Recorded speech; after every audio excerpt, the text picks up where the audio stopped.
Dražene, dobrodošli na 23. TKT Fest. Ove godine smo dodali ovaj dio kao neki TKT Talks da malo približimo našoj tuzlanskoj publici sve izvođače koji dolazi na naše ovdje daske. Evo pa mogu početi sa prvim pitanjem. Vaša predstava se zove Maske. Maske su se upotrebljavale još u antičkoj Grčkoj kao rekvizite tokom rituala, u japanskom no teatru kao i u komediji dell'arte. Šta mislite da se poseban vid drame razvija na našim prostorima, kakve bi te maske izgledale? Pa ono o čemu ja govorim je rad sa kazališnim maskama, koje mi uglavnom poistovjećujemo sa nečim što se stavlja na lice. Iako za mene maska je svaka glumačka transformacija.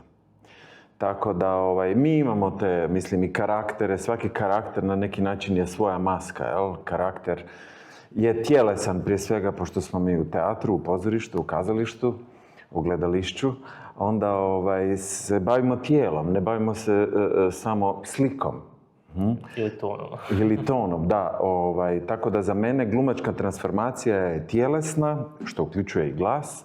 Tako da mi svakako imamo već tu neku tradiciju, a ja se nešto dotičem toga i u mom tekstu gdje onda napravim neku malu paralelu između nečeg što zovemo komedija dell'arte, pa tamo nose nekakvu masku, a u stvari mi imamo te slične likove, samo što ne nose masku, ili bar ne znamo da li su je nosili, jer u neko vrijeme, u nekim tradicijama Mediterana, sve je to bilo neko slično područje, ali nemamo tu tradiciju razvijenu na tako svjestan način kao što imaju Italija i Francuska, na primjer.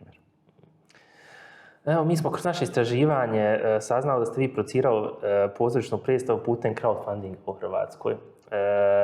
Otkud uopće ideja za takav pristup i da li mislite da je moguć pristup drugim mladim umjetnicima na Balkanu taj isključivo?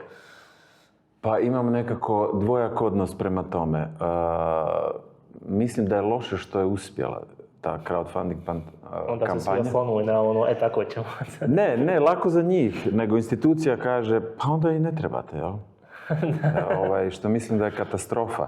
U stvari to je došlo iz neke potrebe, nismo te godine prošli na natječaju. Tako da moja sestra je producentica, završila je produkciju i pomagala mi, i ona je rekla, ja mislim da to neće uspjeti, ja u tome neću sudjelovati jer nikom još nije uspjelo. Ja sam rekao, pa ja nemam drugog nego da to napravim.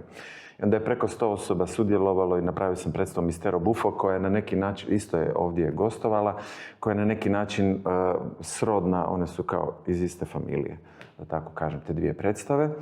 I tih 100 ljudi je sudjelovalo u nastanku predstave, mi smo je napravili. Ne bih to ponovo radio. Ne zato što mislim da neće uspjeti, nego zato što mislim da onda dajemo glasa i snage onima koji kažu, ma svi vi iz kulture trebate na tržište. Što mislim da je jako jedna opasna ideja. Koliko god zvuči kao logično, tako je, svi na tržište, a ljudi ne razumiju da ćemo onda sve ukinuti i da ćemo svi biti na tržištu. I folklor, i djeca koja plešu, i limena glazba, i oni, i kazalište, i knjižnice, i sve će ići jednostavno na tržište. Tako da, evo, dugo me niko nije pitao za taj crowdfunding, pa se nadam da će i ostati u zaboravu.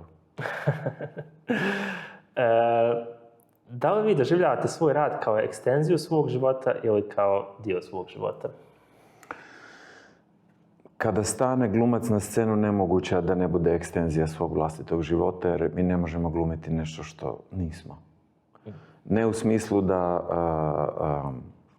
da sam ja sve to što, jer onda samo ubojica bi mogao igrati Hamleta, ali na neki način da mogu biti, naći to u sebi, naravno, na neki način onda je to moj život. Kada ja stanem pred ljude i kažem dobra večer, ovo je predstava, na bilo koji način, eksplicitno ili ne, ja u stvari stavim sa svojim životom. Povlačite neke elemente. Apsolutno. Ne moraju biti autobiografski, ali zar u nama ne živi iskustvo cijelog čovječanstva? Hvala vam puno, mislim, nećemo oduzimati više vremena, znamo da će predstava uskoro da krene, tako da nadam se da je vama bilo lijepo iskustvo. Hvala na pozivu. U posljednje vrijeme počeo sam prakticirati te razgovore nakon predstave, na primjer, jer smatram da potrebna je još jedna pružena ruka nekako da se još možda i odgovori na neka pitanja, možda da se nešto kaže ljudima što ne znaju u nastanku predstave, tako da mi je uvijek drago imati razgovor. Nama inače kažu, poslije nastupa nemoj nikad prilaziti. Okay. Hvala. Hvala vam.